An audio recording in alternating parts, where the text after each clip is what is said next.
Les enjeux sociétaux et environnementaux sont au cœur de la transformation des entreprises.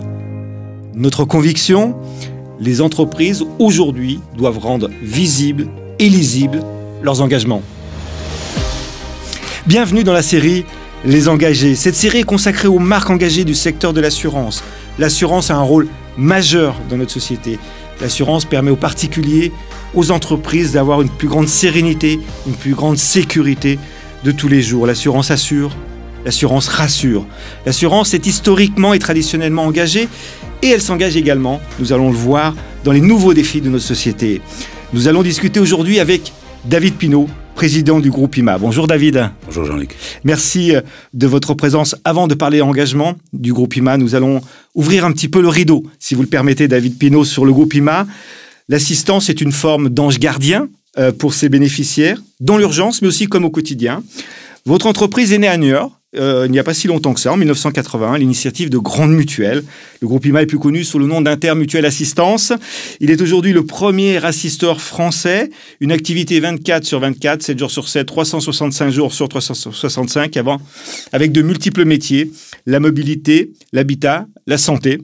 Vous travaillez pour des actionnaires très prestigieux, essentiellement mutualistes, comme la Massif, Maïf, Matmut, la Mutuelle des Meutards, mais aussi la BPCE, et j'en oublie, et de grands constructeurs automobiles et des mutuelles santé. Quelques chiffres, David, pour nous situer un petit peu le volume d'activité de votre entreprise.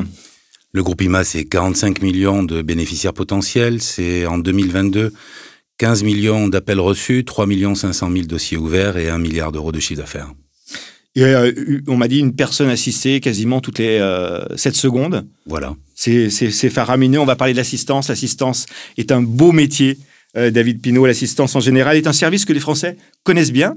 On va parler d'engagement. L'assistance est-elle une forme d'engagement par nature ? Oui, je le crois. Porter assistance, porter secours depuis plus de 40 ans, c'est l'ADN historique des sociétés d'assistance. À ceci s'ajoute une autonomie assez large donnée à nos collaborateurs dans un cadre contractuel défini qui leur permet d'optimiser les moyens, les ressources pour porter assistance. Donc, dans notre mode de fonctionnement, dans notre promesse historique, nous avons là une bonne base de travail pour susciter de l'engagement. À ceci vient se rajouter la particularité de l'ADN du groupe IMA. Alors, c'est quoi l'ADN du groupe IMA ? Vous l'avez dit tout à l'heure, en 81, des mutuelles d'assurance niortaises s'unissent pour créer Intermutuelle Assistance. Notre histoire et notre culture est irriguée par les ambitions de nos pères fondateurs, de nos mutuelles fondatrices, qui, elles, portent une façon de faire de l'assurance un petit peu différente. Différente dans sa forme, puisque c'est au cœur de l'économie sociale et solidaire, différente dans le fond. Elles sont engagées pour une société plus juste, plus solidaire, plus responsable, et cet engagement nous oblige. Nous participons de cet écosystème, nous partageons cet objectif, nous sommes engagés comme entreprise dans cet objectif. Ensuite, quand on parle d'engagement, l'engagement, pour moi, est d'abord un sujet individuel, un sujet personnel. Nous invitons régulièrement nos collaborateurs à se poser la question de leur propre raison de s'engager dans le projet collectif qui est le nôtre. Nous les incitons, nous les invitons à comprendre quel est le rôle qui peut être le leur dans le projet collectif qui est le nôtre.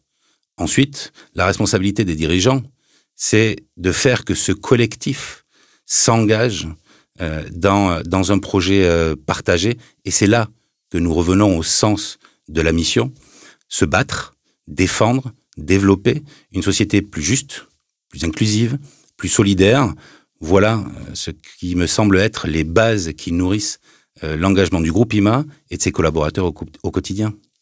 L'assistance, ça semble être le plus beau métier du monde de l'assurance. Vous partagez... Je suis d'accord avec vous. C'est d'accord. Et vos collaborateurs, on vit dans une période complexe. Ça n'a échappé à personne. Les collaborateurs ont besoin de sens, peut-être, au travail. Qu'est-ce que vous en pensez ? Oui, les collaborateurs ont besoin de sens. Oui, les collaborateurs questionnent beaucoup le projet, l'adéquation du projet et de leurs propres ambitions questionne aussi la responsabilité des dirigeants. Ils ont envie de voir que les valeurs des entreprises, qui parfois sont juste claironnées, ils ont besoin de voir que les valeurs sont incarnées, sont portées. C'est pour ça que nous réaffirmons régulièrement ce que sont nos valeurs fondatrices. Dans des moments de tension et de bouleversement, il est toujours nécessaire de revenir à ce qui fait l'essence d'une entreprise. Nous sommes issus de l'économie sociale et solidaire. Nous sommes issus du mutualisme d'assurance. Alors, ce préalable était indispensable. Merci, David Pinault. On va voir quelques exemples très concrets. Ce que vous semblez évoquer me fait penser à un espèce de mieux commun. Voilà. Est-ce que d'une certaine façon, on peut illustrer au sein du groupe IMA comment se traduit dans la vie de tous les jours, ce mieux commun, peut-être pour les collaborateurs, pour les bénéficiaires que vous assistez? Oui, alors, au-delà de la pratique de nos activités dont on reparlera tout à l'heure, nous nous sommes astreints à un exercice exigeant, il y a quelques mois, qui est la mesure de la triple empreinte économique, sociale et environnementale du groupe IMA, par un cabinet indépendant. Donc nous avons fait ces travaux et les résultats nous sont surpris. Nous pensions que notre activité avait un impact positif sur la société, nous ne l'avions jamais mesuré. Et nous nous sommes rendus compte que, notamment sur le volet économique et social, notre empreinte est bien plus positive que ce que nous avions imaginé. D'abord sur le développement de l'emploi. L'emploi, dans notre groupe, se développe localement. Les activités que nous développons en France sont traitées en France. Nous ne pratiquons pas d'offshoring. D'accord. Deuxièmement, alors cela crée beaucoup d'emplois. Dans les 3 dernières années, nous avons créé plus de 500 emplois sur le territoire français. En 10 ans, le groupe IMA a doublé de taille en termes d'effectifs. Aujourd'hui, nous sommes pratiquement 6000. Donc ça, c'est une responsabilité extrêmement forte et c'est un engagement puissant de l'entreprise depuis toujours. Le deuxième volet porte sur les aspects de formation. On parle beaucoup de transformation des métiers, de déplacement dans la chaîne de valeur, notamment, peut-être en parlerons-nous tout à l'heure, tracté par l'intelligence artificielle. Les budgets de formation dans le groupe IMA sont extrêmement significatifs. Troisièmement, notre empreinte dans nos écosystèmes locaux. Évidemment, la taille de nos activités, les bassins d'emploi dans lesquels nous opérons. Nous sommes, vous l'avez dit tout à l'heure, en province. Les centres d'activité en France se situent à Niort, à Nantes, où nous avons plus de 1000 personnes, à Rouen, à Marseille, à Strasbourg. Donc nous avons une empreinte locale extrêmement forte là aussi. Vous créez de la valeur sociétale positive. Est-ce que vous, sur le secteur de la santé, par exemple, vous pouvez nous donner 2 ou 3 exemples qui concrètement peuvent illustrer en fait cet engagement? Notre métier, oui, créer de la valeur sociétale positive. Nous sommes les opérateurs de ce que l'on appelle les appels d'urgence, e-call, sur les véhicules embarqués. Nous travaillons sur le territoire français avec les sapeurs-pompiers pour faciliter, accélérer l'arrivée des secours sur place. C'est une activité qui est probablement peu connue, mais qui est au cœur de la raison d'être du groupe IMA. Nous avons cet impact-là et nous mesurons la façon dont nos services permettent de sauver des vies. Sur le volet médical, évidemment, c'est le métier historique des sociétés d'assistance. Nous gérons plus de 35 000 dossiers médicaux par an et nos équipes médicales, nos équipes d'infirmières et d'infirmiers gèrent dans des situations d'urgence critiques que vous pouvez imaginer, des dossiers médicaux extrêmement sensibles pour garantir que nos bénéficiaires bénéficient des mêmes réseaux de soins. Sur le sujet de la santé ou de l'assistance au domicile, nous voyons évidemment des fragilités qui se développent, la nécessité d'accompagner ce que l'on appelle l'hospitalisation au domicile et la nécessité aussi d'accompagner les aidants qui accompagnent les membres de leur famille dans des situations de fragilité. Nous avons développé un certain nombre de dispositifs qui, là aussi, créent un impact positif. Surtout qu'on va être confronté, on ne va pas trop se projeter dans l'avenir, on va parler du concret, mais on va être confronté à un tsunami démographique dans les années à venir, avec un nombre de personnes d'entrée en dépendance qui vont augmenter. Alors là, on a parlé d'un engagement spécifique, il y a votre activité, il y a des périmètres bien évoqués. Est-ce qu'il y a un mieux commun environnemental et également comment vous le percevez? Comment se traduit-il dans le concret pour le groupe IMA? Je parlais tout à l'heure de la mesure de la triple empreinte.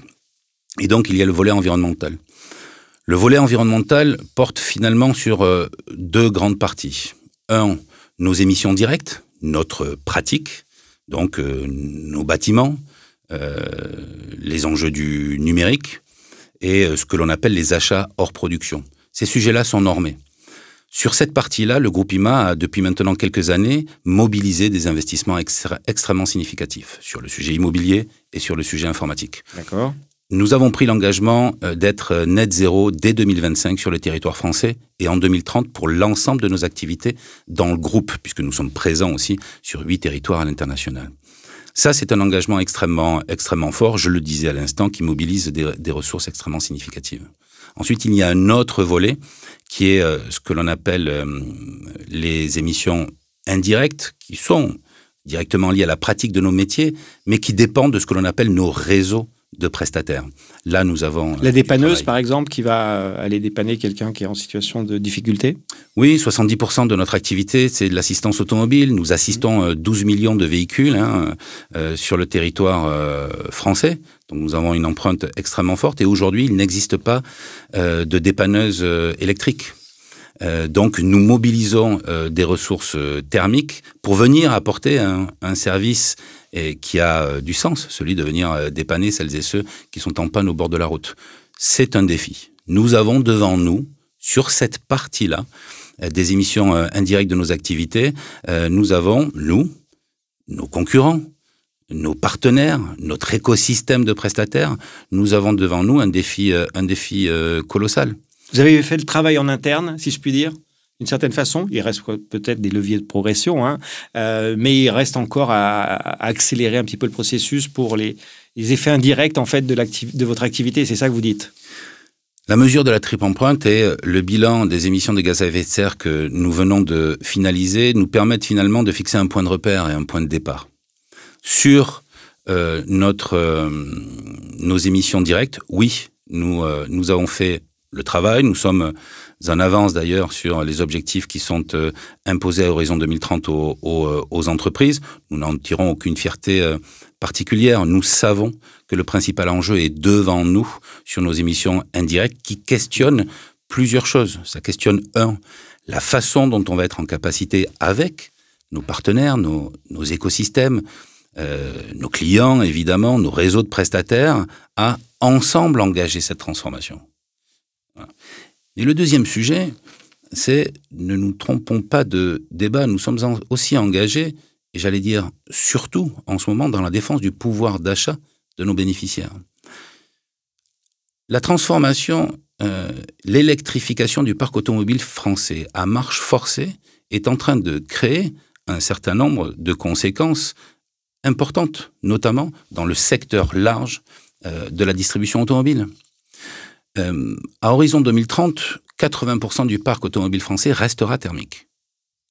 Avec des Françaises et des Français qui tardent à remplacer leurs véhicules pour passer vers l'électrique et avec un écosystème automobile qui, sur la pièce pour les véhicules thermiques, a des stratégies qui génèrent des pénuries. Nous voyons aujourd'hui un parc automobile thermique vieillissant qui génère une incidentologie un petit peu plus importante et qui génère donc une tension extrêmement forte sur les prix liés au maintien en condition des véhicules qui sont utilisés. Donc notre défi, il est double. Préparer cette transition avec notre écosystème. Nous abordons ce défi avec humilité mais responsabilité et nous savons qu'il va nous falloir engager l'ensemble de notre écosystème dans cette transformation et en même temps, à très court terme, la défense du pouvoir d'achat pour les Françaises et les Français qui vont encore durablement, en tous les cas pendant les 10 prochaines années, utiliser un véhicule thermique dans leur vie au quotidien. Des engagements, des convictions, mais aussi des actions concrètes. Vous en avez évoqué déjà quelques-unes, David Pinault. On constate tous des changements systémiques qui génèrent peut-être des besoins de sens, d'engagement. Est-ce que vous avez des initiatives particulières qui vous tiennent particulièrement à cœur à signaler aux personnes qui nous regardent ou qui nous écoutent?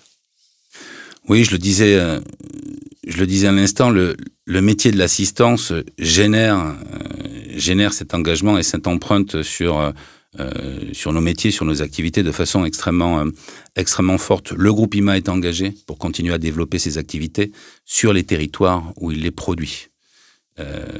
Que ce soit sur les sujets d'offshoring des plateformes téléphoniques ou sur les sujets d'intégration de l'intelligence artificielle, nos convictions, notre responsabilité éthique sera toujours de placer l'humain au cœur de nos solutions opérationnelles. Le deuxième point, je le disais à l'instant sur l'automobile, nous avons à cœur de prendre toute notre part. Nous avons une place importante sur le marché français et de prendre toute notre part dans les mouvements nécessaires dans la chaîne de valeur pour accompagner ces transformations. Nous sommes conscients de ce que cela signifie, notamment pour nos réseaux de prestataires qu'il faudra accompagner. Et sur l'ensemble des mobilités en général, pas que sur la voiture, sur l'ensemble des mobilités, sur le train, sur un certain nombre de façons de se déplacer et de développer l'usage du train plus que l'usage de l'automobile. Vous avez des actions en la matière? Oui, nous avons monté un fonds d'investissement qui nous permet de prendre un certain nombre de participations. Nous avons pris des participations, par exemple, citons-en une, dans une société qui s'appelle The Trip, qui nous permet effectivement de maximiser l'utilisation du train en substitution d'autres formes de mobilité.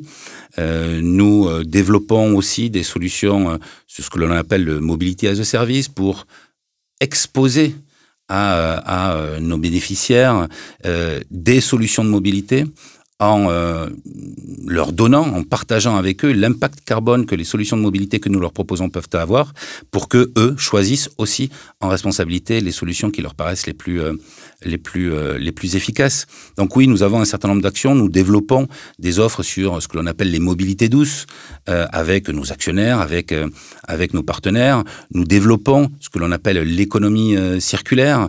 La pièce de rechange et la pièce de réemploi sont deux thématiques qui nous préoccupent particulièrement, notamment dans le cadre du vieillissement du parc automobile français que je citais tout à l'heure. Donc oui, nous avons un certain nombre d'initiatives sur nos offres de services avec nos partenaires, avec nos actionnaires, sur nos réseaux de prestataires pour préparer ces transformations. On va faire un petit focus, si vous êtes d'accord, David Pinault, sur la technologie. Vous l'avez un petit peu évoqué dans vos propos préalables. La technologie répond à des impératifs d'automatisation, de productivité, de rentabilité, mais la technologie ne peut-elle pas permettre aux entreprises de s'engager durablement et de se mettre au service du bien commun?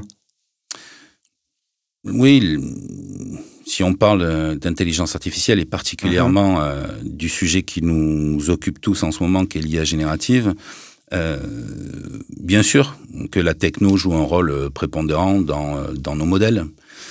Mais la force et la puissance de ces technologies aujourd'hui nous amènent finalement à une croisée des chemins.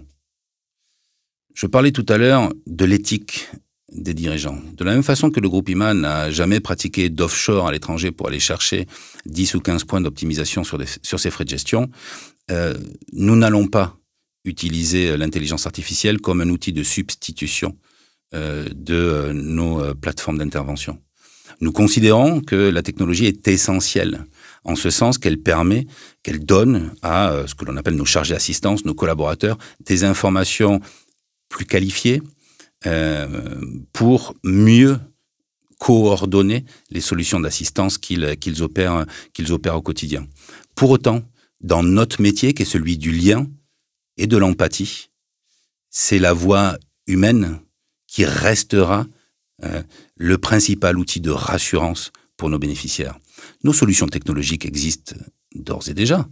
Nous proposons, nous n'imposons pas, nous proposons des parcours digitaux aux sociétaires qui le souhaitent. Nous notons que plus de 95% d'entre eux préfèrent aujourd'hui opter pour une solution qui les met en relation avec nos plateformes téléphoniques qui opèrent le service. Donc, cette croisée des chemins va être encore une fois un sujet qui questionnera l'éthique des dirigeants et finalement le type de solution que nous souhaitons mettre à disposition. Le groupe IMA a comme responsabilité de valoriser la marque de celles et ceux qui lui font confiance, ses actionnaires, ses partenaires. Donc la technologie sera toujours au service de lui-même pour une réponse plus claire, plus appropriée, pour une solution plus efficace, mais nous placerons toujours l'humain au cœur de nos solutions parce que c'est ainsi que nous voyons le développement de nos activités.